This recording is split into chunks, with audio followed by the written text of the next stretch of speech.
काफी लोगों के मन में ये सवाल आता है कि आखिर सेक्स के बाद प्यार क्यों कम हो जाता है। काफी लोग ये भी सोचते हैं कि सेक्स के बाद तो प्यार बढ़ता है। आज मैं आपको काफी अच्छी बातें बताने वाला हूं। अगर आप उन बातों को बहुत ही ध्यान से समझते हो तो आपको ये खुद ही पता चल जाएगा कि कैसे सेक्स की वजह से प्यार कम होता है। नमस्कार दोस्तों, मैं हूं श्रावण और आप देख रहे हो स्काइल। रिलेशनशिप में बहुत ज़्यादा ज़रूरी होता है एक दूसरे को इमोशनली अंडरस्टैंड करना। कई बार हम ये सोचते हैं कि हमारी इमोशनल बॉन्डिंग बहुत ज़्यादा अच्छी है, लेकिन एक दूसरे को इमोशनली अंडरस्टैंड करने का क्या मतलब है। जैसे मान लीजिए, जब आपको गुस्सा आता है उस वक्त वो इंसान आपको कैसे ट्रीट करता है। जब आपका मूड अच्छा नहीं होता है तब वो आपसे कैसे बात करता है। जब आप दुखी होते हो तब वो आपसे कैसे बातचीत करता है। या फिर अगर उन्हें गुस्सा आ रहा है, वो दुखी है, वो परेशान है, वो रूड हो रहे हैं, वो इरिटेट हो रहे हैं, तो आप उनसे कैसे बात करते हो। यानी कि आपके इमोशंस अलग अलग है। कभी आप अच्छा महसूस करोगे, कभी आपको गुस्सा आएगा, कभी आपको बुरा लगेगा। इस पूरे सिचुएशन में वो पर्सन आपको कैसे ट्रीट करता है या कैसे आपको अंडरस्टैंड करता है, इसे कहते हैं इमोशनल इंटीमेसी। यानी कि हर इमोशंस में हम एक दूसरे को किस तरीके से समझ रहे हैं। क्या गलती होती है मैं आपको बताता हूँ। शुरुआत में 2-4 महीनों में रिलेशनशिप बहुत अच्छा होता है, जहाँ पे हम एक दूसरे के अच्छे इमोशंस को, यानी कि पॉजिटिव इमोशंस को, जहाँ पर वो इंसान भी आपके साथ खुश है, आप भी उनके साथ खुश हो और आप दोनों की अटैचमेंट बहुत ज़्यादा हाई है, और उसी वक्त हम एक दूसरे के साथ फिजिकल रिलेशनशिप बना लेते हैं।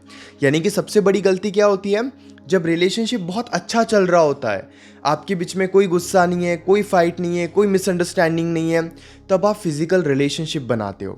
और इसके बाद अगर आपको कभी ज़रा भी गुस्सा आया या आप ज़रा भी दुखी हुए, ज़रा भी परेशान हुए, तो वो इंसान इरिटेट होने लगता है, क्योंकि आपने उनको अपने ये इमोशंस को समझने का मौका ही नहीं दिया होता है। उसके पहले आप फिजिकल रिलेशनशिप बना लेते हो। देखिए, फिजिकली इन्वॉल्व होना ठीक है, अगर आप बहुत कैजुअल रिलेशनशिप में हो, आपका मोटिव ही ये है कि मुझे फिजिकली इन्वॉल्व होना है, तो वहाँ पे ये सारी बातें मायने नहीं करती है।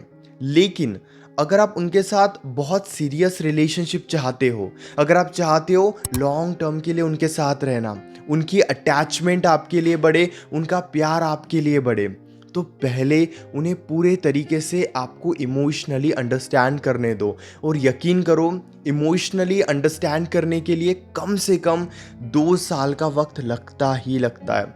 चाहे आप कितना ही बात क्यों ना कर लो, कितने ही टाइम कांटेक्ट में क्यों ना रहो, अगर आप ये सोच रहे हो कि 6 महीने में, 8 महीने में मैंने उनको बहुत अच्छे से अंडरस्टैंड कर लिया है या उन्होंने मुझे बहुत अच्छे से अंडरस्टैंड कर लिया है, अब हम फिजिकल हो सकते हैं, तो आप एक भ्रम में हो। कई बार हमें लगता भी है 6-8 महीने के बाद हम फिजिकली इन्वॉल्व हो जाते हैं और 3-4 महीने के बाद फिर रिलेशनशिप खराब हो जाता है। रिलेशनशिप में मिसअंडरस्टैंडिंग होती है और हम ये समझ ही नहीं पाते कि आखिर ऐसा क्यों हो रहा है। कुछ लॉजिकल बात मैं आपको बताता हूँ। जब हम फिजिकली इन्वॉल्व हो जाते हैं, उसके बाद क्या होता है ना, उस पर्सन के साथ आप पूरे तरीके से कंफर्टेबल हो, तो सबकॉन्शियसली वो इंसान आपको खोने से डरता ही नहीं है। उसके मन में ये डर होता ही नहीं है, या फिर कह लो ये डर निकल जाता है कि आप उस इंसान को छोड़कर भी जा सकते हो, जिस वजह से उस इंसान के बिहेवियर में भी बहुत ज़्यादा चेंजेस आते हैं। वो किसी भी तरीके से आपको ट्रीट करते हैं, अच्छे से रिस्पॉन्स नहीं करते। हो सकता है कि जब आप फिजिकल हुए हो उस वक्त 1-2 महीने आपका रिलेशनशिप बहुत अच्छे से चले, लेकिन फिर जैसे ही सब कुछ नॉर्मल होने लगेगा, फिर आपके बीच में अगर फाइट्स होती है, मिसअंडरस्टैंडिंग होती है, तो वहाँ पे आपको डिस्टेंस भी देखने को मिलेगा, फिर आपको वहाँ पे दूरियाँ भी देखने को मिलेगी। बहुत सिंपल सा कंसेप्ट है, पहले उन्हें इमोशनली अंडरस्टैंड करने का मौका दो, देन आप फिजिकली इन्वॉल्व होने के बारे में सोच सकते हो। बहुत जल्दी अगर फिजिकली इन्वॉल्व होते हो तो यकीन कीजिए फिर आप इस रिलेशनशिप में दुखी ही रहोगे, या फिर वो आपको छोड़ भी सकता है, आपको छोड़कर जा भी सकता है। उम्मीद करता हूँ कि ये वीडियो आपको ज़रूर अच्छी लगी होगी। अगर आपके मन में अभी भी कोई डाउट है तो डायरेक्टली आप कॉल पे मुझसे डिस्कस कर सकते हो।